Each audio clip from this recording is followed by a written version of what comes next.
Okay, good evening, everyone. So, my name is Ward Graham. I'm living here in Brighton, most likely with the rest of you. Just wondering if anyone out there heard me yesterday on Evan Dawson on WXXI? Oh, no? No. Okay. Well, tonight's agenda, what we're going to do, I've got a short, fun car clip that I want to show everyone. And then we'll go over some common EV questions and some reasons why we should be driving electric vehicles. How to get charged and charging, very important topic when you own an electric vehicle. And then choosing your electric vehicle. There's a lot of new stuff out there. There's a lot of stuff that's existing. So we can go over that. And then at the end, I'm open for questions, discussions, whatever you want to say, whatever you want to talk about. So hopefully you can all see this video. We can enjoy this quick clip.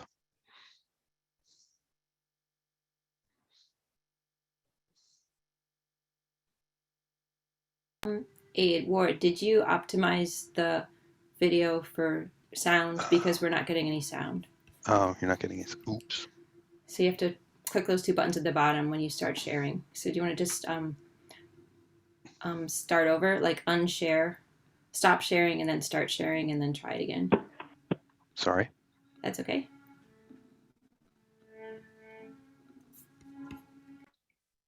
Share sound, optimize for video, and that.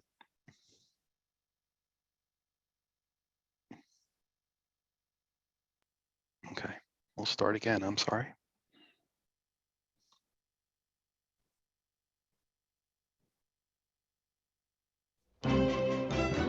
It's so cute. You're going to a little girl's house. Look, boy, here's my advice on women. Don't give them nicknames like Jumbo or Boxcar, and always get receipts. Makes you look like a business guy. What the hell is that?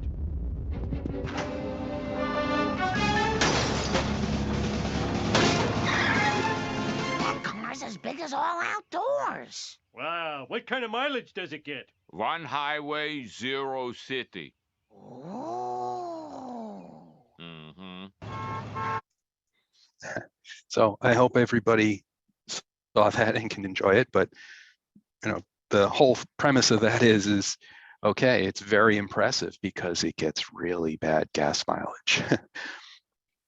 So it is an EV, right? For me, a lot of questions. So is charging an EV cheaper than buying gas?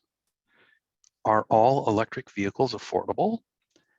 How and where would I charge an EV? What type of EV is the best for me? And will an EV go enough miles between fill-ups?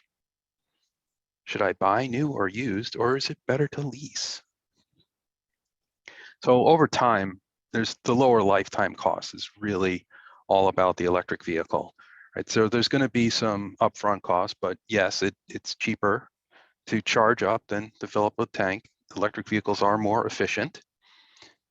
And depending upon your electric what rates and where you are in the country, in upstate New York, we're pretty fortunate. We have very good electric rates. Upstate New York has a lot of clean power. We get a lot of our power from Canada, basically through Buffalo. And we also have the Ginna nuclear power plant, which has been there for a while and, you know, very stable. You can get free or reduced tolls, again, depending upon where you are in the country. There is a green pass that you can get through Easy Pass New York.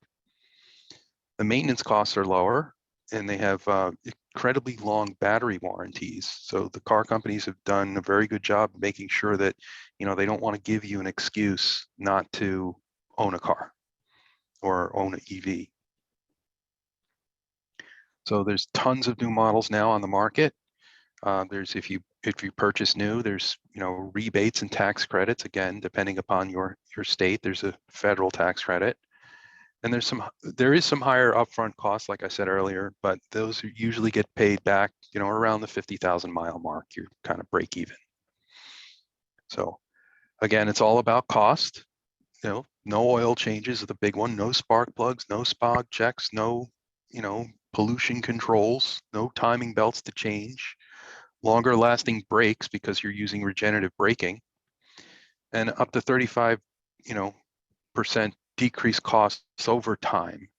And these are the top 10 conventional car repairs that, plague, us over the past few decades, just having a car. So, we've tried to make them cleaner, but again, we kind of made them more expensive because of additional pollution controls. So we have oxygen centers that wear out and break. They need replacement, catalytic converters. This whole list of things is just yearly inspection. Any one of these or multiple of these can come up during that yearly inspection. And then there's always, hey, I had to tighten or replace your gas cap. And, the pollution controls, if it throws a code, you're not going to pass inspection. So other than lower costs, lower maintenance costs, we have lower emissions. There's nothing that comes out of the tailpipe. Total emissions is really dependent upon the fuel that we use for the fuel, in this case, electricity. So there are some still legacy across the country, a lot of coal and oil, gas plants. But clean energy is becoming more and more popular. And this here is probably one of the most important things. So if you look here on this graph, what it's trying to show you really is, okay, so a conventional gas car, over time, the emissions are higher because you're burning gas. But hybrid, obviously, it's a little bit better. A plug-in hybrid, it's a little bit better. And then the battery electric, it has some higher upfront carbon footprint. And you can see by those dotted circles there, right, that's what's showing you what is involved in just getting the car basically to the showroom floor. So this is not driving it. This is just the carbon footprint of the cost of making, manufacturing, moving the vehicle. And then the second part is really that's the carbon footprint that is incurred over time as the vehicle is used. And you can see on the very far right here, the electric car has the lowest overhead out of all the different options. So charging, right? It's very important, right? There's charging stations, known as electric vehicle supply equipment. These are the fancy terms. The charging speed will depend on the level of charging and, how many amperage is being pushed by the charger itself. So you can expect like the level 1 charger, every single car that you buy today, any electric car, any plug-in hybrid electric or anything like that will come with a level 1 charger. You can plug it in.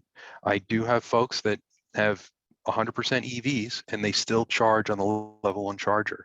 It does take a while, but I mean, if you don't use your car that much, or you can just leave it plugged in, it will over time get charged. Level 2 chargers about, more than double the charging speed because you're doubling your voltage, right? So you're going to a 240 volt, similar to what your electric dryer plugs into today, and you can get a higher amperage.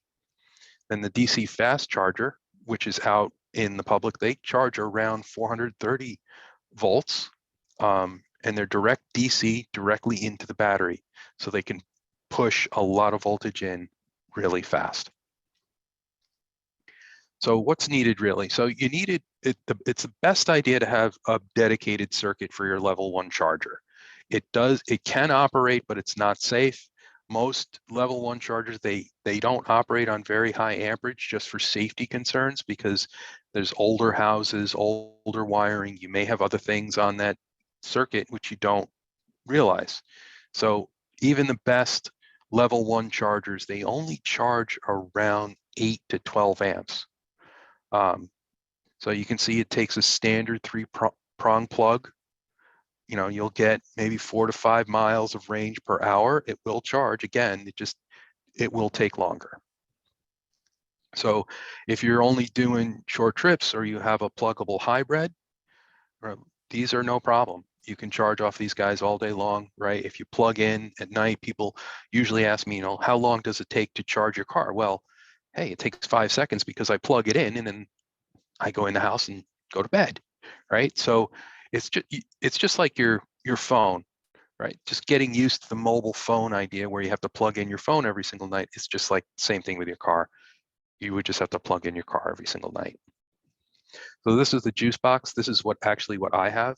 I do have a level 2 charger that I installed in my house, and you need a dedicated 240 circuit, 5 to 50 amps. So the more amperage, the better, but it's going to depend on how much your car pulls. And again, you'll get 11 to 30 miles maybe per hour. Again, it's going to depend on the vehicle.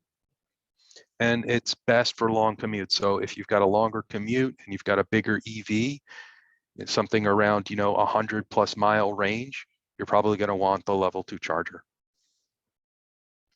And caveat emptor, you may need a panel upgrade or something else. And so these are the different types of chargers for your level 2 charging. They come in all different sizes and models. There's different manufacturers of different types of chargers, but they're all pretty much the same. Some come with apps, some are just kind of dumb. They just have some very simple lights on them. Again, it just depends on charging speed, the cost, portability. If you want to basically, take it with you, or say if you go, visit your relatives or something, you can bring your charger with you. And then the cord length, depending upon where it's, mounted. If you mount it outside, you have to swing it around depending upon, what side of the car your plug is on. And then if you do want an outdoor one, some are outdoor rated, some are not, some are indoor rated, and some are even hardwired, or others you can plug in. So the next level is like the level 2 public charging, where, if you're out and about and you want to charge, say while you're in the shopping mall, there's going to be a charger, somewhere in the parking lot. Maybe you can charge at work. A lot of times your employees or your employer will provide a charger, or you can ask your employer to maybe sponsor putting one in. So that's the kind of up there in the right-hand corner. That's like the standard plug. It's the universal plug that you'll see in the United States. It's called the J1772. And then Tesla will provide an adapter. Tesla provides has their own type of plug. Then there's the level 3, or the DC fast charging. So it's very high power, 50 to 300 watts. Maybe these are probably only available in public. There may be some in some commercial buildings, depending upon, their charging needs. But it's really fast. It can charge maybe up to 80% of a battery in about 30 minutes. And then it kind of slows down to protect the battery. And they're also, with these different chargers, there's different protocols. So when you make the connection to your car, it actually understands what type of car and the requirements are for charging. So there is some communication that goes on. So this is kind of the caveat emptors around the DC fast charging. A lot of the PHEVs, they can't take or use the DC fast chargers. There's different kind of plugs. So you really need to know what kind of plug you need or need to adapt to. But if you're in a commute or something like that, and you do have the option of a DC fast charger, that's the best way to go. So these are the different type of plugs. The Chatamo one is like a commercial type DC high-speed charger. There's the one on the bottom left, which is the classic plug plus the DC combo. So a lot of the newer model cars you'll see with the classic plug, they'll take the standard AC input, but they'll also have the ability to do the DC. And then on the right, that's the Tesla supercharger plug. So again, most of your charging is going to take place at home during off hours, but there's a number of workplaces are now starting to provide these around the country for their employees. A lot of times maybe your commute and your battery is large enough where you don't really need to charge at work, but you could have the option. So it's always there. There's a lot of companies out there that you can actually contact, and they will, if they find a high use area, they will actually, put in a charger in different parking lots, and they'll sponsor it, and they recoup the cost by, the charging through their app. So this is just another shot of the different types of plugs. Upper right, that's the standard AC adapter. That's what you're going to see on your pluggable hybrids most likely. And then the bottom one is the combination with the DC fast charging on the bottom. The IEC Type 2 plug, you'll see more of those. That's more or less of a European standard. The Chatamo is a commercial type standard for DC fast charging. Delivery trucks and other type of service vehicles, and then obviously the Tesla. So there's a myriad of apps out there. They all pretty much work the same. Each one of the companies that do have chargers, they have very detailed maps and information around charging and the status of their chargers. Say if other cars are plugged in, so you know where to go, where there may be a free slot. And these are some of the ones that are available throughout the US. So the most common one probably is ChargePoint. I've seen ChargePoint adapters around Rochester. PlugShare, Electrify America, I think is more or less on the West Coast, but and even Google Maps now today has a lot of information about where chargers are. So there's a ton of cars to choose from. I'm just going to go over some of the newer ones and kind of show you there is a good volume out there to choose from. So, and this here is what you're going to see if you do go purchase a new EV vehicle. This is the equivalent of the window sticker for EVs.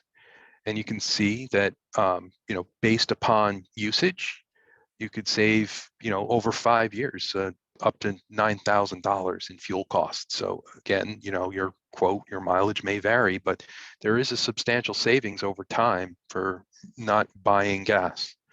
And they're going to, provide a lot of good information here. You can see the charge time is around 7 hours. It gets an equivalent of 119 miles per gallon. That means that the equivalent energy in a gallon of gas will charge or will get you as far as 119 miles.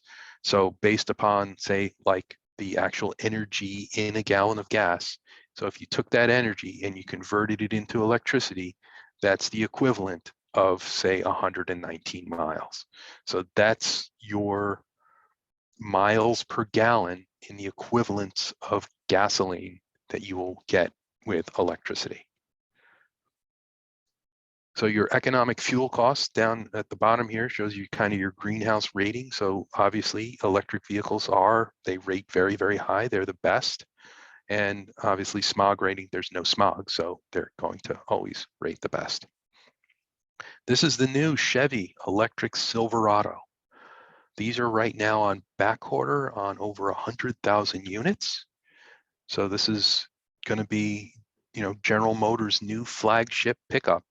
So Ford has announced their pickup earlier. That was kind of late last year. They started talking about their new pickup, and there was a lot of big fanfare around it, but this is Chevy's version.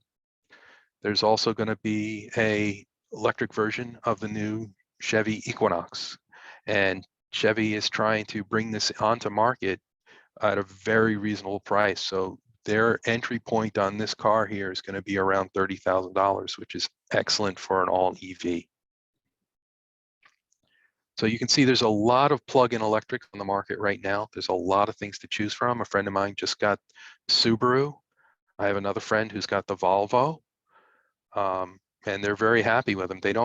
They're not huge on mileage, but they're within their commuting window. So the average high end on the commute is around 40 miles. Average mid-range commute is maybe around 25 miles.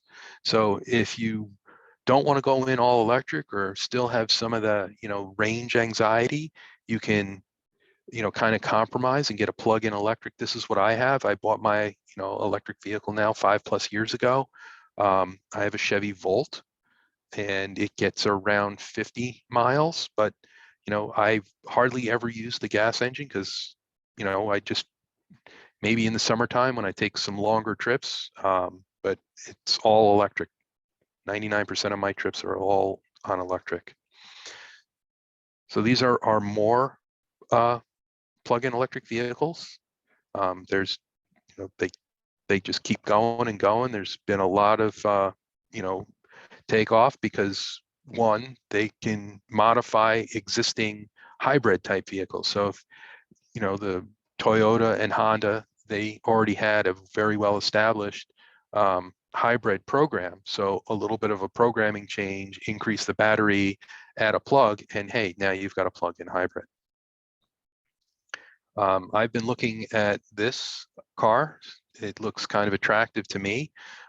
We do have, my wife does drive an older SUV, and that's okay. If you wanted to maybe add to your current transportation needs, you could have one vehicle which you could take on longer trips, or if you had a larger family or a larger need for space.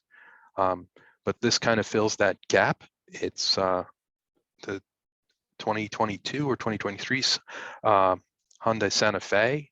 It's gets pretty good gas mileage, and it around 30 miles on a charge on its electric range, and it's a small end SUV, so it's a pluggable electric vehicle. Here's the classic Tesla. So I mean, this is the very high end. If you can afford it, this is the car to have. It's very, very fast, very it's a typical sports car.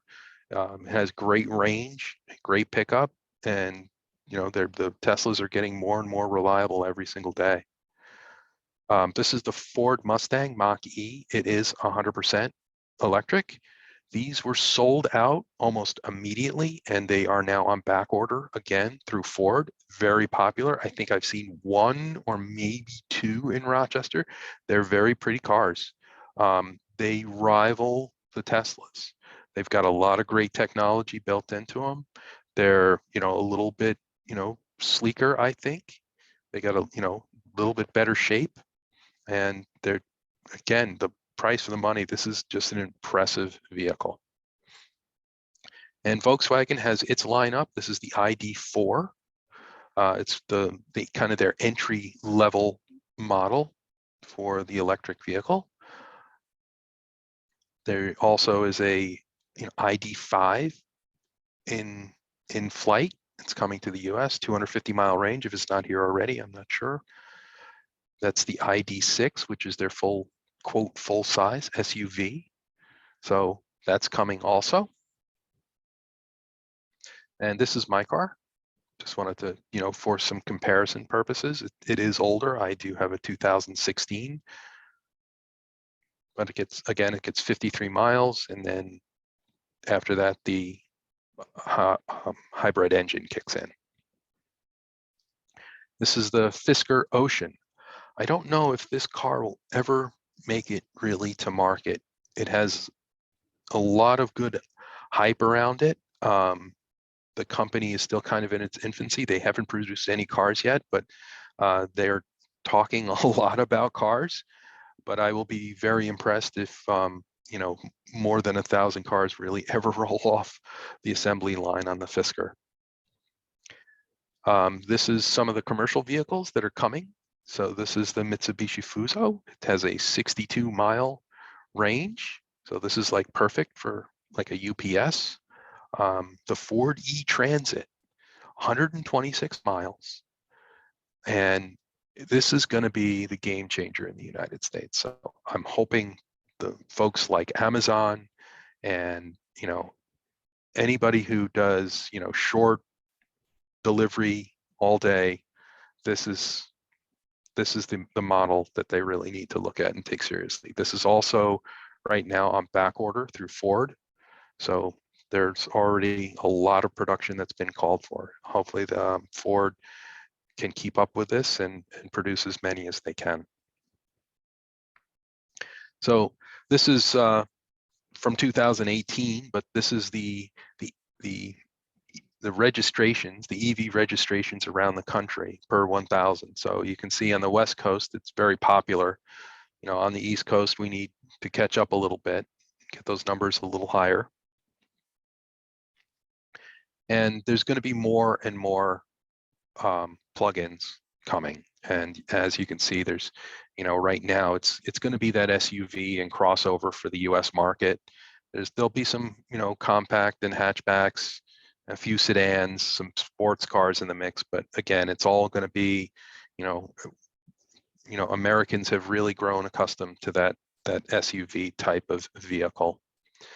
And there's other electric vehicles. You can get, you know, electric bikes. You can get the electric mowers today, and they're quite handy. I have the Roby zero turn, the one in the middle. I have that one, and it's a lot of fun, and it's dead silent. You know, obviously, unless the blades are turning, but it's great. So in the public transportation, you're going to start seeing the electrification of roads and charging stations, and this is going to really revolve around, you know, our public transportation, because the buses are on fixed routes, right? And lithium and batteries, they're a cost. So if you can keep the battery cost down, but then have a longer lifetime for, you know, charging stations where the buses can pull right over them and charge, or even while they're driving, then it's going to be just an absolute win-win, because now you have a clean vehicle, small battery, lower cost, and the ability to keep it moving. And if there's a stop, so say the bus stops and waits, you know, for 20 minutes, in that 20 minutes, it could, you know, technically charge its batteries and get to the next station. If anybody's interested, I kind of added this in here. So these are electric vehicle ETFs. So if you wanted to invest in the electric vehicle technology, there are some ETFs out there that are specifically geared towards electric technology, battery technology, motors, and some of the electric car companies themselves, like the Teslas of the world. So that's kind of my presentation. So that's me. That's, if you wanted to get in touch with me, or if you wanted to call me, if you ever have questions, I'll give you a completely unbiased opinion. If you want to take, you know, go for a ride, I'll let you take a ride in my car, whatever you'd like to do. So please reach out if you've got any other questions. So I didn't want to make the presentation too long and put anybody to sleep, but if you've got any questions, you know, we'll open it up now. I'll stop sharing. Well, thank you, Ward, very much. We will open it up for questions. So let's see. I'm going to start with the chat. I know there's some questions in the chat. Okay. Let's close this one. Okay. So there's a lot going on in the chat. Someone asked about the impact of the battery at the end of life. Sure.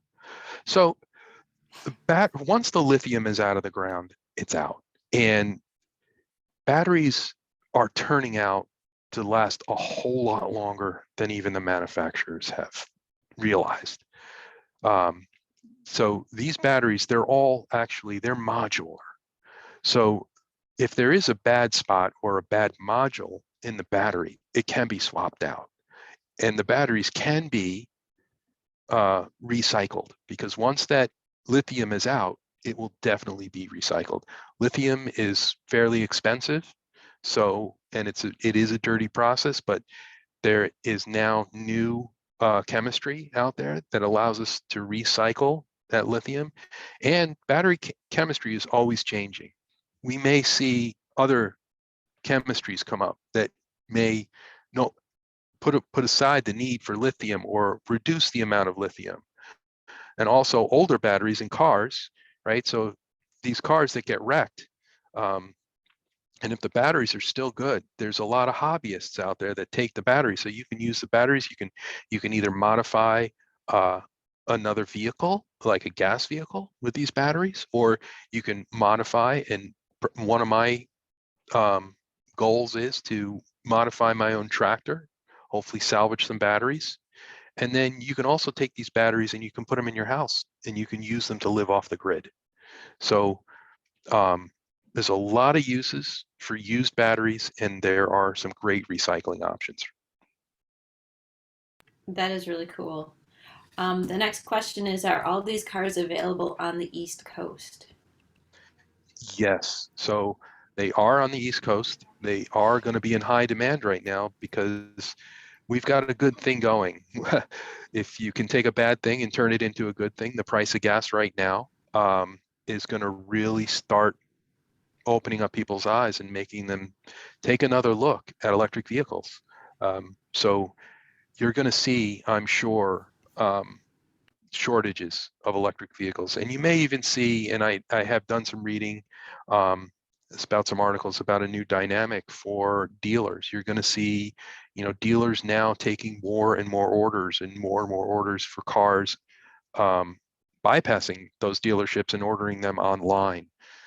Because you're not going to maybe be seeing them on the lot anymore.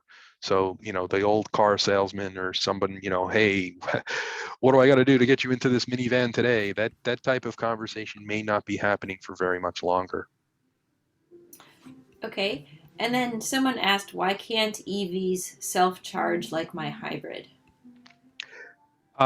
So you need energy to put into the battery. So your hybrid charges off the engine, and there's no engine in the EV. So you need a lot of voltage to push through the motor to turn the wheel. So voltage is really pressure. So the pressure of the voltage is what's making the mechanical energy to turn the wheels.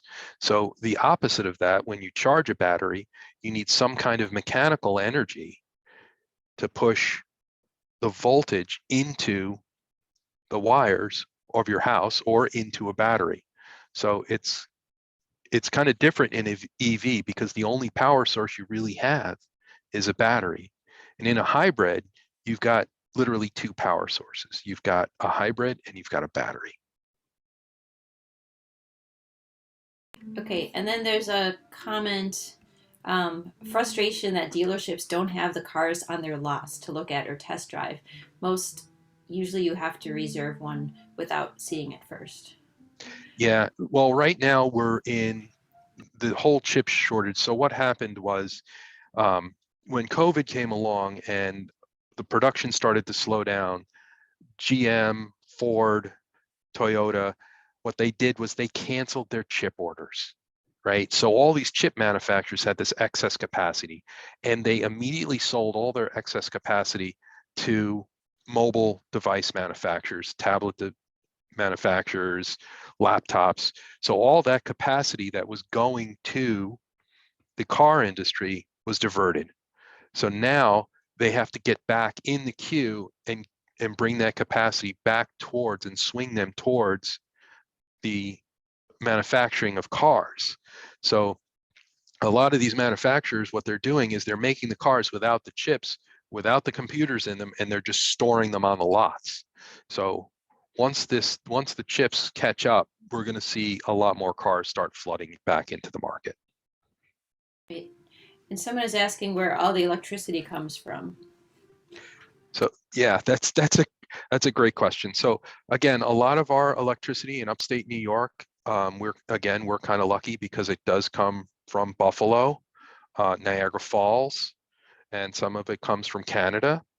And there are some different sources that are throughout New York State. There are still some coal, some natural gas, but a lot of it, there is some wind power. You can get solar on your house. I have solar. Cheryl has solar, and I'm sure a lot of that, 99% of that goes into my car. Yeah. And then someone wants to know about the link for the video. Yes, the Yes. video will be on our website, colorbuttongreen.org. Probably not immediately, but probably in a few days. It'll be there. So if you registered, we can have Dina from the library send the link out to everyone who registered. Or you can just look at colorbuttongreen.org and you'll find it. Can you talk about the effect of cold weather on range? Sure. So, batteries are based on chemical reactions, and as chemical reactions do slow down in the cold weather. And the other side of that is we want to, kind of stay toasty warm. So we use the heaters, and the heater needs to run off the battery also. So that will kind of use up battery, and the batteries also will heat themselves to maintain that efficiency. So yeah, you can expect a good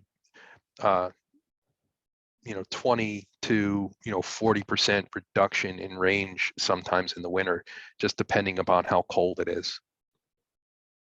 And someone's asking about the cold in Rochester on batteries, which is almost the same question. Yeah, my Chevy Volt, it's 53 miles, but right now I'm getting around 35 miles range. So you can see that's for a small battery, it is affected. Great. So any further thoughts on leasing versus buying? So it depends. So if you own a business, you can pretty much deduct the lease payment as a business expense. You do not get any of the tax credits because technically you don't own the vehicle when you lease. So it's probably best to buy if you can find a used vehicle. And say if you don't want to go in full force, or you want to just get a secondhand vehicle, maybe a pluggable hybrid or something like that to start out with, that's completely a good idea. I bought my Chevy Volt used. It was 1 year old when I got it. And I had shopped around and waited until I found the one I wanted. Took a while, but I did find it. So just be patient and you'll find the right vehicle. Yes, and someone's talking about their hybrid recharges off the brakes when you coast. And yes, my electric car also recharges off the brakes when I coast, so it does have that little bit of regenerative braking. Yep, every single electric vehicle does have the ability to do regenerative braking. Yeah.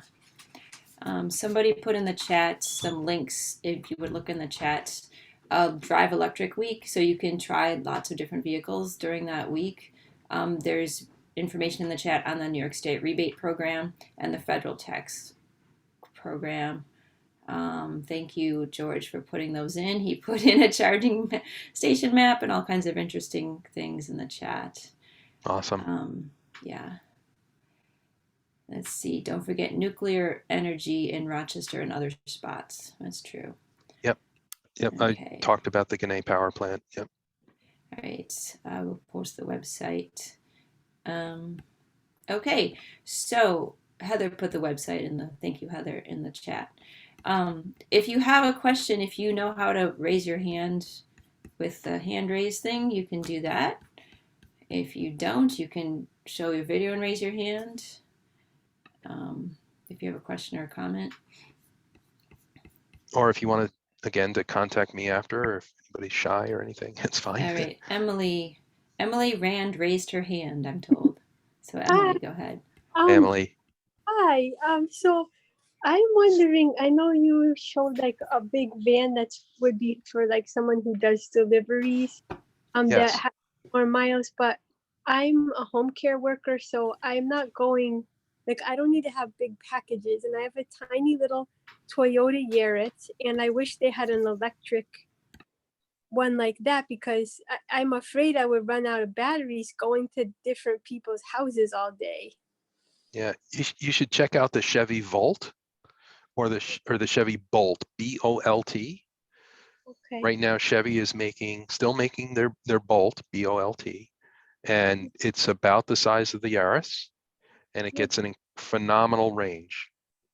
That's cool. And does it I'm also I'm not really a car person, but I have this environmental guilt because of my new job where I drive everywhere. And I love my Toyota Yaris because it doesn't break. And I've had Right. it 2007. Does the Chevy Bolt also not break for that long? They'll last a long time. They're a whole lot simpler than gas cars. There's very few parts to break.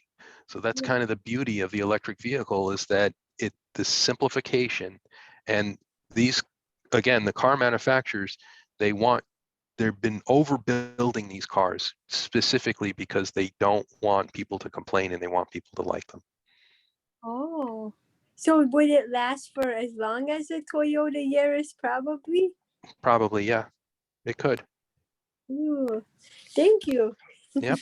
Yeah, I've had my Nissan Leaf since 2018. I've replaced the windshield wipers. I replaced the tires once, as long as you remember to go rotate the tires every 6,000 miles. That's all I've had to do. I've never had to do any other maintenance on it. There's a Chevy Volt out there that has over 1 million miles on it now. Oh my goodness. Yeah. And I guess if your car gets old enough, perhaps there's less, the battery gradually gets lower, but there's 12 battery bars on my car, and when it gets down to 4, I need a new battery, and mine's on 11 now, and out of 12, 11 out of 12 at like 54,000 miles. So my car should go like 200,000 or 300,000 miles, I think. It's awesome. Thank you. I was almost getting discouraged, but now I'm like very excited. Thank you. There's another question in the chat. How will this affect the price of goods when trucker will need to stop every 200 miles to recharge? So that's a good question. You're going to see a different kind of dynamic for the truckers, right? So rail will become more and more electrified. So I don't know if anybody's ever been to Europe. The rail there is all electric. They have the overhead cabling. I'm sure you're going to start to see that more and more get built out throughout the country. And we're going to have to start to move to rail, because you're right. Long distance trucking is still going to be a problem, and there could be an added cost. Larry Broser has his hand up. You want to unmute yourself, Larry? Hi, I apologize. I just came on. I forgot about the time. But I have been following electric vehicles for a while, related to the comment about the truckers. I just noticed an article that in Michigan, they're going to build a mile of highway that will automatically recharge your batteries while you're driving over it. So we may see more of that too. But my question is, I've been following campers. I'm very interested in getting a camper. I'm retired, but I hate the idea of they're very poor mileage because they're heavier. And I wonder what you've read about in terms of campers becoming electric vehicles, as well as being electrified inside for everything. There are electric campers that are starting to come onto the market. I have not followed them. I kind of saw them in passing and said, "Oh, that's interesting. I got to go back and read about them," and I just haven't gotten back. But yes, there are a lot of folks that are in the same camp as you are and want to, do the camping thing, but want to be more environmentally, conscious. And yeah, they're big, they're heavy, they burn a lot of gas. So, but they are coming. Mm-hmm. Good. Yep. Thank you. Mm-hmm. Are there other questions or comments from anybody today? Anyone who needs to just unmute, who doesn't raise hand, they can do that too. And if not, then, well, thank you so much, Ward, for your expertise and for putting that together. Thank you for your research. No problem. I really enjoyed hearing about EVs, even though I already have one. I'm always learning more. Thank you, everyone, so much for coming. And this recording will be up on our website probably within the week. And Ward provided his information, so you're welcome to get in touch with him as you like. Okay, thanks, guys. Thanks for coming. Thanks very much. Thank you. Thank you. Thank you. Thank you. Have a good night. Thank you.